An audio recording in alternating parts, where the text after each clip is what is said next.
അസ്സലാമു അലൈക്കും വറഹ്മത്തുള്ളാഹി വബറകാതുഹു. 4 വർഷങ്ങൾ പിന്നിട്ടു. അന്ന് അബ്ദുള്ള റളിയല്ലാഹു അൻഹുവിൻ്റെയും ആമിന ബീബി റളിയല്ലാഹു അൻഹായുടെയും പൊന്നോമന പുത്രന് വയസ്സ് 12. ഷാമിലെ ഖാഫില പുറപ്പെടാൻ സമയമായി. കൊല്ലത്തിൽ ഒരിക്കൽ അബൂ ത്വാലിബും ഖാഫിലയോടൊപ്പം പോകും. ഞാനും കൂടി വരാം. കുട്ടിയുടെ ആവശ്യം. മോനെ കൊണ്ട് അത്രയും ദൂരം സഞ്ചരിക്കാനാവില്ല, വളരെ പ്രയാസമാണ്. മോൻ ഇവിടെ ഇരുന്നാൽ മതി. അബൂ ത്വാലിബ് കുട്ടിയെ പിന്തിരിപ്പിക്കാൻ നോക്കി. അതൊന്നും സാരമില്ല, ഞാനും വരാം. കുട്ടി നിർബന്ധം പിടിച്ചു. അബൂ ത്വാലിബ് വല്ലാതെ വിഷമിച്ചു. കുട്ടിയെ കൂടെ കൊണ്ടുപോകാൻ പറ്റില്ല, മരുഭൂമിയിലെ ദീർഘയാത്രയാണ്. കൊണ്ടുപോകാതിരുന്നാൽ കുട്ടിയുടെ മനസ്സും വേദനിക്കും. എന്ത് വേണം, കുട്ടിയെ വേദനിപ്പിച്ചുകൂടാ. മോനെയും കൂടി കൊണ്ടുപോകാമെന്ന് അബൂ ത്വാലിബ് പറഞ്ഞു. അങ്ങനെ കുട്ടിക്ക് സന്തോഷമായി. ഖാഫില പുറപ്പെട്ടു. അബൂ ത്വാലിബ് തൻ്റെ അരികിൽ തന്നെ കുട്ടിയെ ഇരുത്തി. ഈ യാത്രയും കുട്ടിക്ക് വളരെ പ്രയോജനപ്പെട്ടു. ഓരോ സ്ഥലത്തെത്തുമ്പോഴും അബൂ ത്വാലിബ് ആ സ്ഥലത്തെക്കുറിച്ച് കുട്ടിക്ക് വിവരിച്ചു കൊടുക്കും. കേട്ടതെല്ലാം ഓർമ്മയിൽ വെക്കും.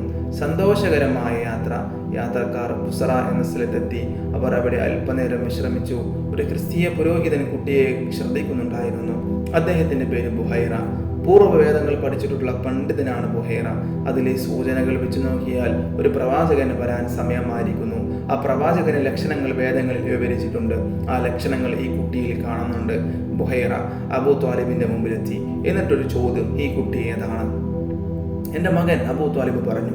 നിങ്ങളുടെ സ്വന്തം മകനാണോ? ബുഹൈറ ചോദിച്ചു. അബൂ ത്വാലിബ് എന്തോ ആലോചിക്കുന്നു. നിങ്ങളുടെ മകനാകാൻ വഴിയില്ല, പറയൂ, ഈ കുട്ടിയുടെ പിതാവ് ആരാണ്? ബുഹൈറ തറപ്പിച്ച് ചോദിച്ചു. എൻ്റെ സഹോദരപുത്രനാണ്, അബൂ ത്വാലിബ് പറഞ്ഞു. നിങ്ങളുടെ സഹോദരൻ എവിടെ? മരിച്ചുപോയി. എപ്പോൾ? ഈ കുട്ടി പ്രസവിക്കുന്നതിന് മുമ്പ്. എങ്കിൽ ഈ കുട്ടി അത് തന്നെ. എന്താ പറഞ്ഞത്? ഒരു പ്രവാചകന് വരാൻ സമയമായിരിക്കുന്നു. ഈ കുട്ടിയിൽ പ്രവാചക ലക്ഷണങ്ങൾ കാണുന്നുണ്ട്. നിങ്ങൾ സൂക്ഷിക്കണം. ജൂതന്മാർ ഈ കുട്ടിയെ കാണാൻ ഇടവന്നാൽ ഉപദ്രവിക്കും. ഉടനെ തിരിച്ചു പോകണം. ശത്രുക്കൾ കാണാൻ ഇടവരരുത്. അബൂ ത്വാലിബ് ഭയന്നുപോയി. പിന്നീടെല്ലാം ധൃതി പിടിച്ചതായിരുന്നു. ഷാമിലെത്തി. കച്ചവട കേന്ദ്രങ്ങൾ ഉണർന്നു. വ്യാപാര കാര്യങ്ങൾ പെട്ടെന്ന് അവസാനിപ്പിച്ചു വേഗം മടങ്ങി. കുട്ടിയുടെ കാര്യത്തിൽ കൂടുതൽ ഉത്കണ്ഠയായി. ജൂതന്മാർ കാണാതെ നോക്കണം, അവർ കുട്ടിയെ തിരിച്ചറിയും. പൊന്നുമോനെയും കൊണ്ട് മക്കയിൽ തിരിച്ചെത്തിയിട്ടേ ആശ്വാസമായുള്ളൂ. ഇനി ദൂരെ യാത്രയ്ക്കൊന്നും അയക്കരുത് എന്ന് തീരുമാനിക്കുകയും ചെയ്തു. കൂടെ കുട്ടികളേക്കൊക്കെ വീട്ടിലെ കുട്ടികളോടൊപ്പം ആടിനെ മേയ്ക്കാൻ പോകുമായിരുന്നു. ഉന്നത കുടുംബത്തിലെ കുട്ടികളും മേച്ച സ്ഥലത്തുണ്ടാകും. മക്കാർക്കൊക്കെ അബ്ദുള്ളയുടെ പുത്രനോട് വലിയ സ്നേഹമാണ്. ഒരു ബഹളത്തിനും പോകില്ല, ആളുകളെ സഹായിക്കും, സത്യം മാത്രമേ പറയുകയുള്ളൂ. മക്കാർ കുട്ടിയെ അൽ അമീൻ എന്ന് വിളിച്ചു. അൽ അമീൻ എന്ന് പറഞ്ഞാൽ എന്താ അർത്ഥം? വിശ്വസ്തൻ എന്ന് തന്നെ. വാക്കു പറഞ്ഞാൽ വിശ്വസിക്കാം, കള്ളം പറയില്ല. മക്കയിൽ ധാരാളം ഗോത്രങ്ങളുണ്ട്. അവർ ഇടയ്ക്കിടെ ബഹളം വെക്കും. നിസ്സാര കാരണം മതി അടിപിടി കൂടും. എല്ലാവർക്കും പ്രതികാര ചിന്തയാണ്.